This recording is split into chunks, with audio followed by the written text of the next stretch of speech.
വിദേശ പഠനം എന്ന് പറയുന്നത് വളരെ ചെലവേറിയ ഒരു കാര്യമാണെന്ന് നമുക്കെല്ലാം അറിയാം. എന്നാൽ ഒറ്റ രൂപ പോലും മുടക്കില്ലാതെ വിദേശത്ത് പോയി പഠിക്കാമെന്നത് എത്ര പേർക്കറിയാം? അതും കേരള ഗവൺമെന്റിന്റെ വിവിധ ഇനത്തിൽപ്പെട്ട സ്കോളർഷിപ്പ് സ്കീമുകളാണ് ഇതെല്ലാം. അതായത് SC/ST വിഭാഗത്തിൽപ്പെട്ട കുട്ടികൾക്കാണെങ്കിൽ ഉന്നതി എന്ന ഒരു കാറ്റഗറി സ്കോളർഷിപ്പ് പ്രകാരം 25 ലക്ഷം രൂപ വരെയാണ് കിട്ടുന്ന സ്കോളർഷിപ്പ്. നിങ്ങളുടെ പ്രായം 35 വയസ്സിന് താഴെയായിരിക്കണം.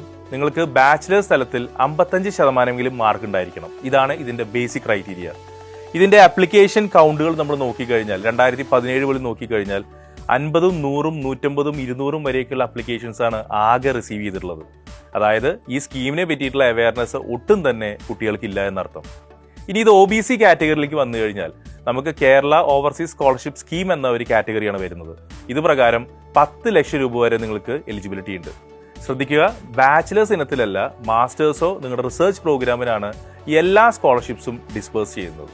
പട്ടികവർഗ വികസന വകുപ്പ് നൽകിയ വിവരാകാശ പ്രകാരം നമുക്ക് കിട്ടുന്ന ഡാറ്റ എന്ന് പറയുന്നത് ഉന്നതി എന്ന ഈ ഒരു സ്കോളർഷിപ്പ് സ്കീമിൽ കഴിഞ്ഞ 2017 മുതൽ റീസെന്റ് ഇയേഴ്സ് വരെ ആകെ 62 കുട്ടികളാണ് ഈ ഒരു സ്കോളർഷിപ്പ് സ്കീം അവൈൽ ചെയ്തിട്ടുള്ളത്. അതായത് 6 കോടിയോളം നീക്കിയിരിപ്പുള്ള ഈ പദ്ധതിയിൽ വെറും 2.5 കോടിയാണ് പരമാവധി യൂട്ടിലൈസേഷൻ ഓരോ വർഷവും എന്നർത്ഥം. ഇതാകെ എത്ര ശതമാനമാണ് ടോട്ടൽ നമുക്ക് അവൈലബിൾ ആയിട്ടുള്ള ഫണ്ട്സിന്റെ എന്ന് ഒന്ന് ആലോചിച്ച് നോക്കൂ. 25 ലക്ഷം രൂപ ഒരു കുട്ടിക്ക് വീതം 50 കുട്ടികൾക്ക് വരെ എലിജിബിലിറ്റി നേടാവുന്ന ഒരു സ്കീമാണ് ഉന്നതി എന്ന് പറയുന്നത്. അതിലാണ് നമ്മൾ കഴിഞ്ഞ വർഷങ്ങളിലൊക്കെ തന്നെ 50, 100, 150 മാത്രം ആപ്ലിക്കേഷൻസ് റിസീവ് ചെയ്യുന്ന ഒരു സാഹചര്യം കാണുന്നത്. അതായത് ഉന്നതി എന്ന് പറയുന്ന ഇത്ര മനോഹരമായിട്ടുള്ള ഒരു സ്കോളർഷിപ്പിനെ പറ്റി നമുക്ക് എത്ര പേർക്ക് അറിയാം എന്നതാണ് ഇത് കാണിക്കുന്നത്. 2023 ഗവൺമെന്റ് ഓർഡർ പ്രകാരം, അതായത് August 1, 2023 ഒരു ഗവൺമെന്റ് ഓർഡർ പ്രകാരം പറയുന്നത് 310 സ്കോളർഷിപ്സ് ആണ് ഒരു സൈക്കിൾ മൊത്തമായിട്ട് കുട്ടികൾക്ക് അലോക്കേറ്റ് ചെയ്തിട്ടുള്ളത് ഉന്നതി പ്രകാരം. അതിൽ 175ഓളം ഫുൾ സ്കോളർഷിപ്സ് ആണ് വന്നിട്ടുള്ളത് SC സ്റ്റുഡൻസിന്. അതിൽ ഇൻകം ലെവൽ എന്ന് പറയുന്നത് 12 ലക്ഷത്തിൽ താഴെയാണ് ആനുവൽ ഇൻകം എന്ന് പറയുന്നത്. 20 ലക്ഷത്തിൽ മേലെയാണ് ഇൻകം സ്ലാബെങ്കിൽ അതിൽ പെടുന്ന 25 കുട്ടികൾക്കും ലഭിച്ചിട്ടുണ്ട്. എന്നാൽ SC സ്റ്റുഡൻസിലാണെങ്കിൽ ഒരു ഇൻകം സ്ലാബ് എന്ന് നമുക്ക് പറയാൻ സാധിക്കില്ല, 50 കുട്ടികൾക്ക് വരെ ഫുള്ളി ഫണ്ടഡ് സ്കോളർഷിപ്പ് ലഭിച്ചിട്ടുണ്ട്. ഇത്രയും കുട്ടികൾ, 310 കുട്ടികളുടെ ഒരു സ്പ്ലിറ്റപ്പാണ് നമ്മൾ കാണുന്നത്. ഇങ്ങനത്തെ അനേകം സ്കോളർഷിപ്പുകൾ നമ്മുടെ നാട്ടിലുള്ള പോലെ തന്നെ വിദേശത്തുമുണ്ട്. ഇതിനെ പറ്റിയൊക്കെ വ്യക്തമായി നമ്മൾ പഠിക്കുകയാണെങ്കിൽ തീർച്ചയായിട്ടും നമുക്ക് ഒരു വലിയൊരു ലയബിലിറ്റി ഇല്ലാതെ തന്നെ അനേകം നല്ല യൂണിവേഴ്സിറ്റി അഡ്മിഷൻ നേടാനും സാധിക്കും, ഇത്തരത്തിലുള്ള സ്കോളർഷിപ്പ് അവൈൽ ചെയ്യാനും സാധിക്കും. അപ്പോൾ നമുക്ക് മനസ്സിലായി 25 ലക്ഷം രൂപ വരെ നമുക്ക് സ്കോളർഷിപ്പ് ലഭിക്കാനായിട്ടുള്ള പോസിബിലിറ്റി ഉണ്ട്.